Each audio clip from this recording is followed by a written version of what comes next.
What's up? What's up? Good to be back with y'all tonight. Sorry I'm running a little late as usual. Um, Maybe one of these days I can be on time.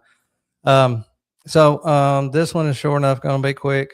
I just wanted to maybe start a little discussion here tonight and just bring up a few points, and it might turn into a little bit longer, more detailed conversation. What I think is I'm going to play a couple of clips. We'll talk about them a little bit, and um, then I do have a longer interview that we may break up and play in segments for the next couple nights. I think it's pretty important, especially a lot of the conversations that are going on right now.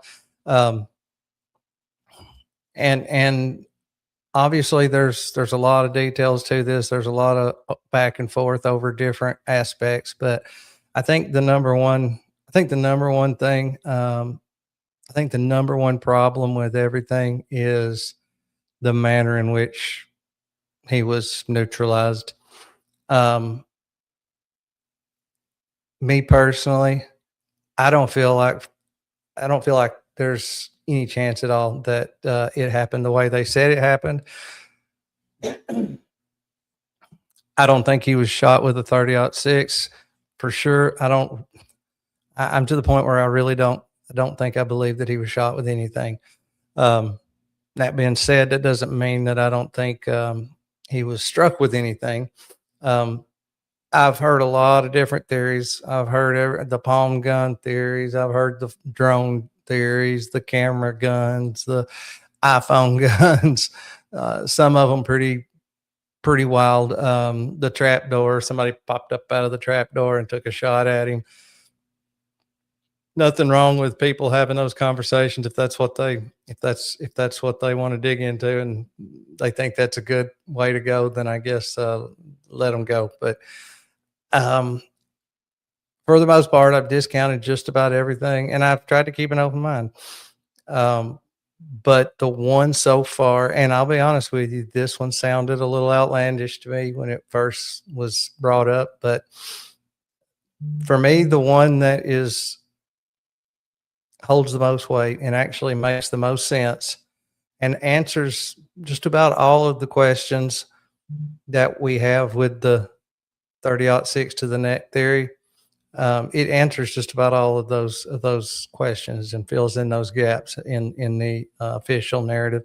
So the theory that I'm leaning towards the most is I guess you could call it the lapel mic, the Rode wireless microphone that he had under his shirt. Um, Shout out to John Bray. He has done a huge amount of work, awesome, amazing work. Um, People had tossed the idea around, but I think that he's done enough on it that we could say it's his theory.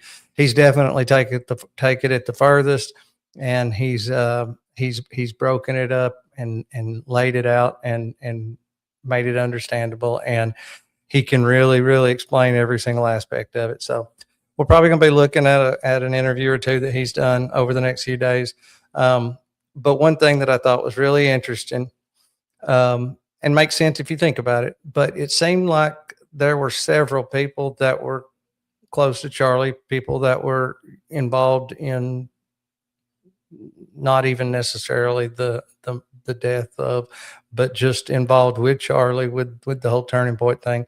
There were several of them that took off running, like it was like they took off running straight to the microphone to just start screaming he was shot with a gun, throwing these details out and just repeating it over and over and over and over again. And I thought it was odd just the way they were doing it, but especially if he was not actually shot with a gun and this is a big cover up, that's exactly what they would want to happen, is for people close to him to run out there and start screaming he was shot, he was shot, he was shot. So I mean, it only makes sense that they, if this microphone theory actually is what ends up being the truth. And I don't know that we'll ever get official confirmation of that. Um, we still don't have everything on JFK. I mean, Martin Luther King Jr. I mean, it doesn't seem like we ever get any satisfactory answers on big things like this, especially the political assassinations. So we may not ever know from an official standpoint. That being said, if this is what happened to him, then they're going to do everything they can to try to get you looking in a different direction. They don't want you looking at the lapel mic. They hope to button this thing up and for this to be over and done with by now. They hope right now to be worried about getting a conviction with Tyler Robinson and hoped everybody would be content and just go along with the FBI, the official narrative, and wrap this case up, either throw him in jail for life or death penalty his ass and be done with this, put it behind us. But this new age of social media and people like me and a bunch of others that are a whole lot bigger and have a whole lot more reach than me. This landscape has made it kind of impossible. We're in the age of the internet, and there's just everybody carries a camera around with them. And at any given time, especially in a setting like at the Utah University, with somebody like Charlie Kirk there, I mean, you're going to have at a bare minimum 100, 200 cameras pointed at you at any given time. So it's not like back in the day, back in the JFK, back when the JFK happened. There wasn't a whole lot people like me or you would be able to do. Well, we kind of had to take their word for it. You had the Zapruder film that came out later, but it was much later. And so those people were not able to dig like we are now. So I think even though it's definitely got its disadvantages and we've got to be careful with it, the whole internet age, this information age that we're in now has really made it difficult for them to just cover these things up like they used to. So yeah, that's where I'm leaning. And I'm not telling y'all that's what y'all need to that's what y'all need to think, but I feel like it's worth digging into a little bit. And like I said, there's some good interviews, one in particular, and we'll probably do that in segments, for the next few nights. So anyway, that being said, I just said all that. I'm going to show you some examples. This one was the strangest one. And it bothers me in a lot of different ways, not just the fact that he was like, oh, he was shot. It's the whole situation. It's Terrell Farnsworth, the sound guy. Like his friend just got, whatever you want to say, shot. This guy decides the thing to do instead of help or even just check on him, see how he's doing. He thinks that the best thing for him to do is to run around the corner and take a selfie video talking about how they shot Charlie and he's dead.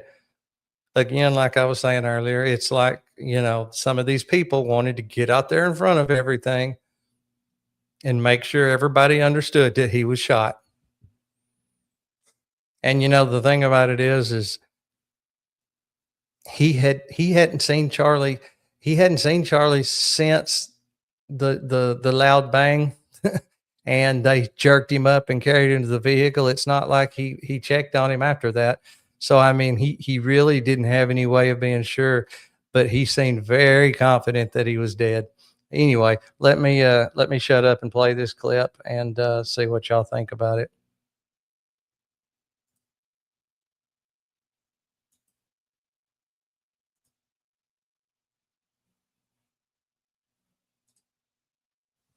They just shot Charlie. They just shot Charlie. They just shot Charlie.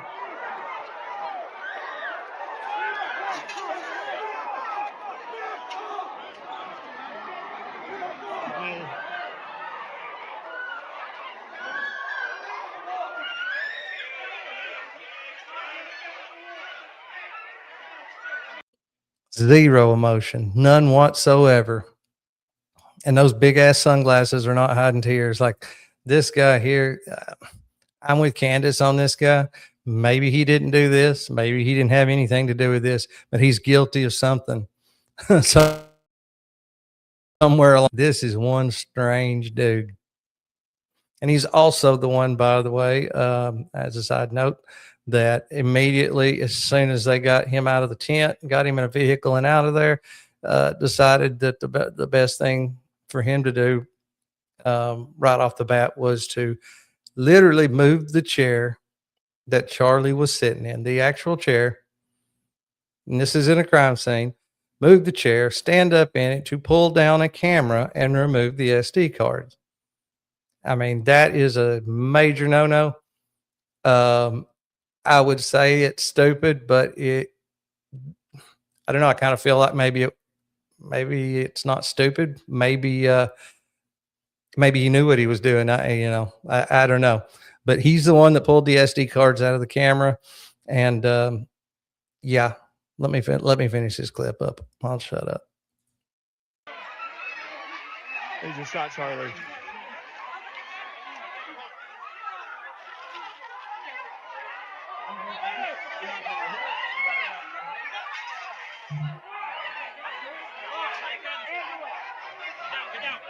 He's dead. God help him. What's God going to do for him now? He's dead. You just said he's dead.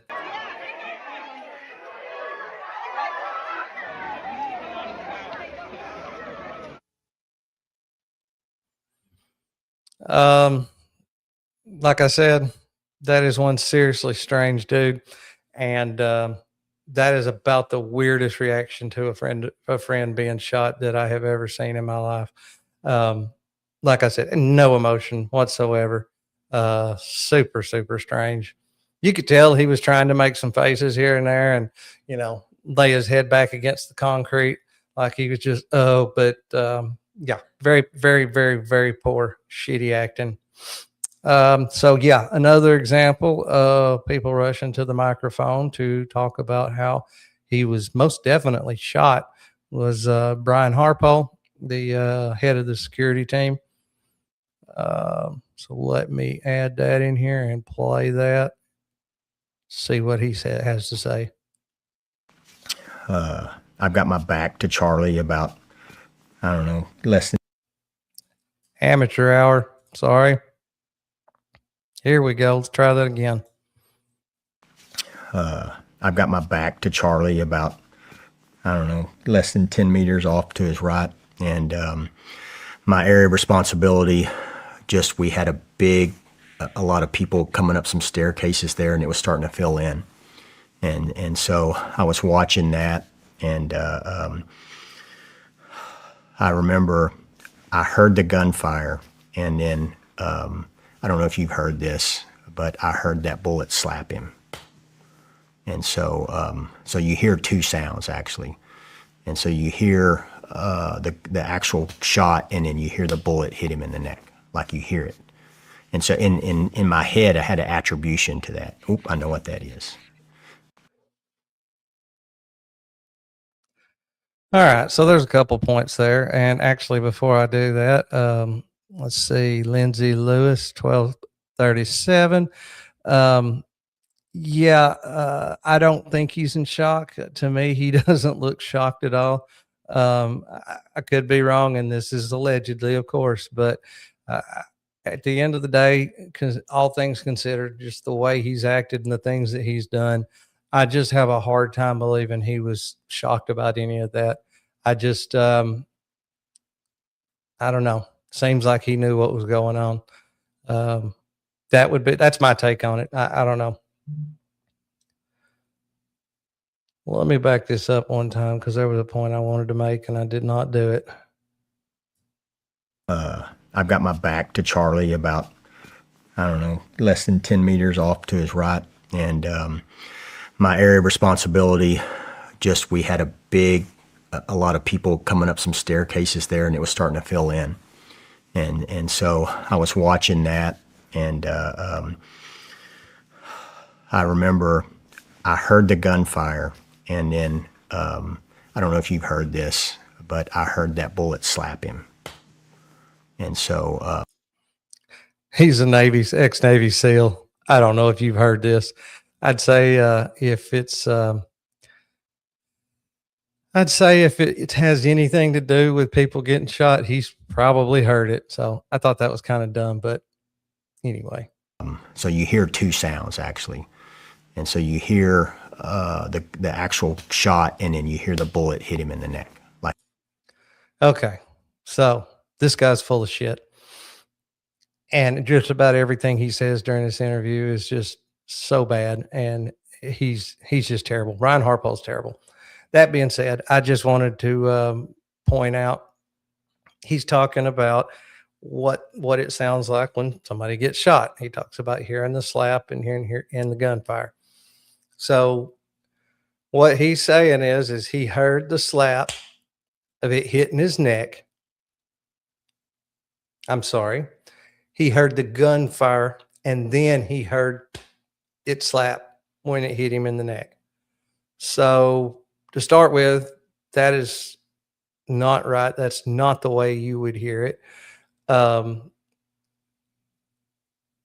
the speed that bullet is traveling, I mean, it's traveling at like those are going to be somewhere. If it was actually a 30-06, it would be traveling somewhere in the 2,800 feet per second. Well, the speed of sound, I can't remember exactly what it is off the top of my head, but it's a little better than 1,000 feet per second. Which means that bullet is way, way, way outrunning that sound. So that bullet is gonna hit him long before the sound ever makes it there. So if what he is saying is true, I mean, it would be right ass backwards, or what he said is right ass backwards. And I think he's full of shit. I think he was just saying it again, just like Farnsworth and some of these others, Andrew Colvett, talking about how he had a neck of steel, that bullet was found under his skin, and the surgeon said so, which since the surgeon has come out and said, well, I'm sorry, not the surgeon. I can't remember if it was somebody that either worked closely with the surgeon or somehow had ties to the surgeon. Anyway, said he never said any of that stuff. So he's just lying. They're lying.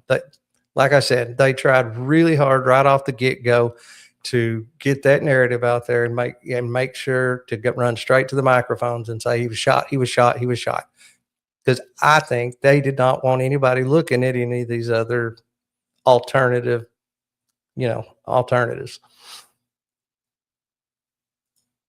you hear it. And so in my head, I had an attribution to that. Oop, I know what that is. He had an attribution to that. Ooh, I know what that is. I really don't like this guy. All right, let's see. I got another one I'm going to play. Talking about the tearing up of the crime scene and everybody's wanting them to find the bullet. I mean, if the bullet hit any bone at all, there is no bullet. It's just fragmentation. Great point. And that was discussed already. And if there was no exit wound in the autopsy, though, there should be. I mean, if there was no exit wound, then there should be fragmentation of the bullet would have fragmented into who knows how many pieces. The doctor, and again, this is not a non-disclosure violation, but the doctor came out there and told us, and then they. Oh, it's definitely not a violation because the doctor never said this. What doctor would say this to start with? And again, like I said, it's come out in let's say the last week or two that he never actually said any of this. Actually, fun fact, it was supposedly the stuff about the Superman neck and saving the people behind him, that it should have gone through and should have killed the people behind him. fun fact is that stuff was supposedly came from America. They also told Chief of Staff. So the bullet came in. Chief of Staff, the amazing Mikey McCoy. Bleh. And hit the vertebra. So it came in and then tore up everything in the wound cavity, hit the vertebra, crushed it, shattered it. Sorry, I should just let it play. Said it tore up everything in the wound cavity. When that bullet goes in, it tearing everything up in there is what creates the wound cavity.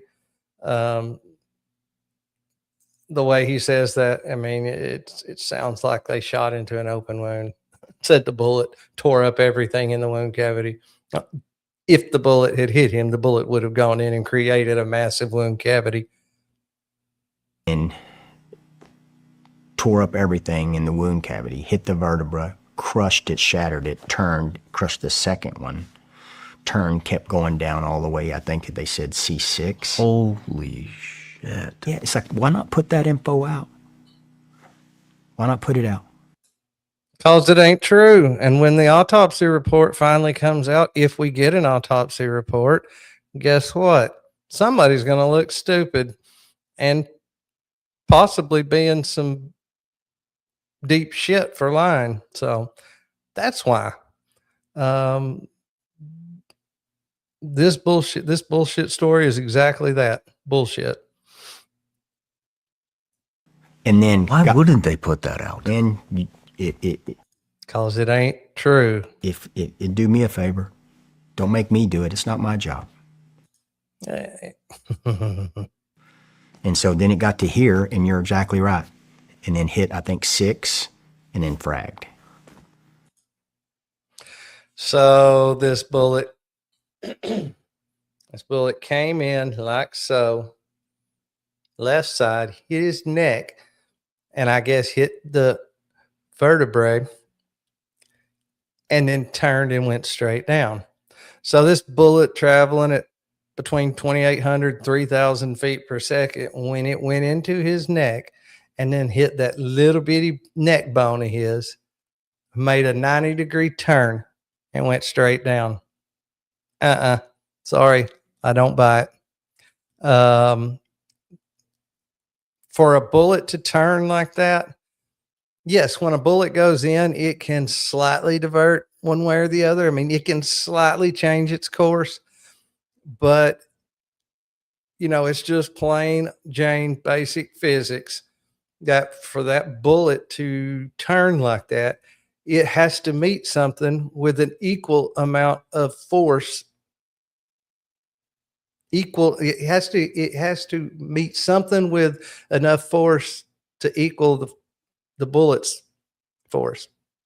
I got tongue tied there. I hope that makes sense. But a little old thin hollow neck bone is not going to do it. It has to meet something with an equal amount of force to the bullet for it to make a turn like that. And I'm sorry, his neck bone didn't do it. And so, explanation 101. What are you hiding? Yeah. It's like I'm sitting back here when people are saying we bombed him or there's a wound. I'm like, hey, if somebody would, from an official capacity, would just release that. And I don't see how that could jeopardize a fair trial for a guy.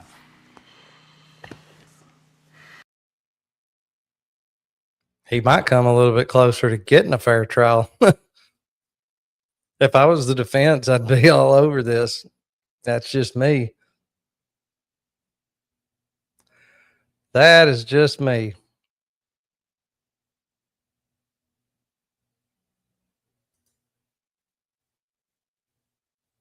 All right. We've got one more here. And so that's an organization with a lot of great people in it, doing good things. And so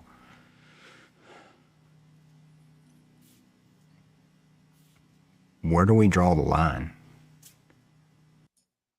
A little context there. Where do we draw the line? what he's asking about is, at what point do we tell people that their free speech doesn't matter and that they can't talk about these alternatives, can't voice their opinions or have questions? It's exactly what he means. I'm sorry, but I've not yet heard anybody who is anybody directly accuse anybody of anything. All I have heard is people digging into individuals and asking questions. What about this? What about that? What does this mean? What were you doing? I mean, questions. I mean, that's the only way to get to the truth. Obviously, we're not going to get to the truth by depending on law enforcement. So, like I said, at the end of the day, nobody's necessarily accusing anybody of doing anything, but there are questions. And one way to stop all the questions is to just answer some of them. And if you've got some legitimate answers to these questions, I mean, what's the big deal then? To people making allegations of bad behavior.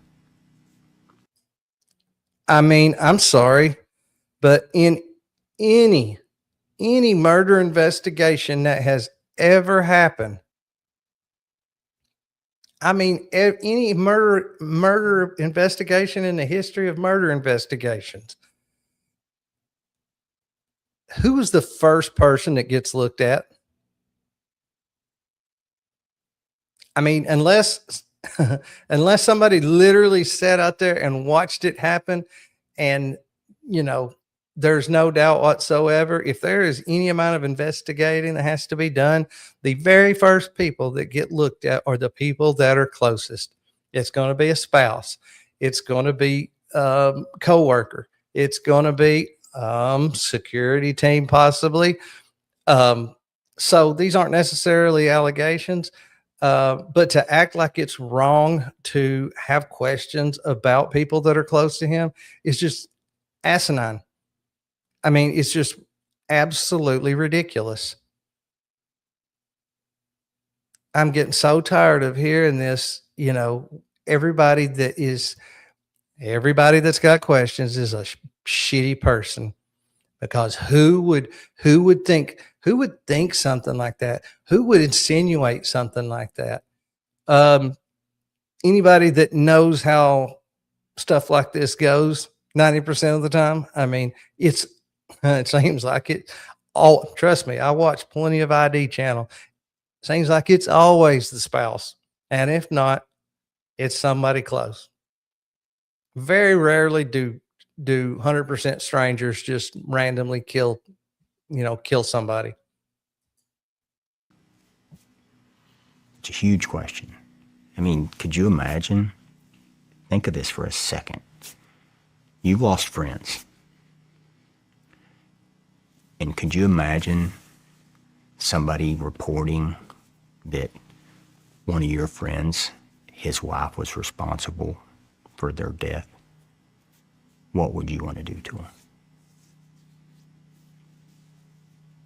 Yeah. And it's like, man, we're better than this. We should be better than this. And we're not. Notice Sean didn't have much of an answer to that.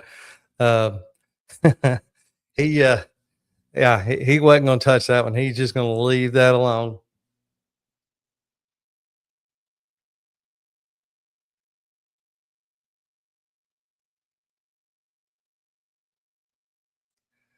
I was just reading that comment. I have no idea. I guess they're probably going to have to maybe get Brian Harpo on the stand. I mean, I honestly can't wait to see that. I can't wait for somebody to get up on that stand and try to explain how at 30-06. Look, there has been so many people that have been shooting stuff now for months with 30-06s of all all kinds of different ammunition. I mean, everything from Full Metal Jacket, hollow points, ballistic tips, even frangibles. Like the only thing that I could even in my mind think could possibly stand a chance of actually hitting him in the neck and not going through would be a frangible round, because a frangible round is designed to almost disintegrate when it hits anything. But again, that's not flesh. I mean, generally bone will do it. But now people like Trigger Smart and let's see, Trigger Smart, Heavy Duty Country, and Jesse on Fire. There's a few that have finally gotten their hands on some frangible rounds. And I mean, it's the same thing. They're literally shooting through hams, through solid leg bones and going through and still blowing through boards and everything else, even with the frangibles. So, I mean, it is absolutely insane. And I cannot wait to hear somebody get up on the stand and try to explain this shit. I don't know. It should be interesting, that's for sure. Well, all right, I've been on here almost 30 minutes, so I think I'm going to jump off for tonight, and then we'll probably pick this back up again tomorrow night, or if not tomorrow night, Wednesday night, unless something wild, something breaking happens in between now and then. We might go a different route, but I think it'd be worthwhile to go down this a little bit. There's a lot of people that's covered this, but I have noticed that some of the ones that are covering it, they go through the details and everything, but a lot of times they act like they're talking to a bunch of ballistic specialists, or sometimes they don't really break it down quite like I feel like it should be broken down. So, and we're not, I don't want to do an in-depth weeks, but I would like to do just a general overview, a comparison to maybe somewhat of the official narrative, the story that was supposed to happen, and what at least I feel like is the most plausible. And then let y'all make up y'all's minds. But I think, I don't know. I think it would be a good thing. So, well, I really appreciate that. Lindsay Lewis, 1237. That's good to hear. And, yeah, I've enjoyed it. And, I'm a talker, but, for some reason, first time or two when you get back behind this microphone, I don't know what it is, but the nerves get really bad. But I'm starting to relax a little bit, and so yeah, things should get even better. But yeah, thank y'all. I'm gonna sign off of here, and I will see y'all either tomorrow night or Wednesday night. And please, if you haven't, like the video and definitely subscribe. Click the notification bell so you know when I am live, because I haven't been super dependable lately, consistent. So anyway, thank y'all, and we will see y'all in a day or two.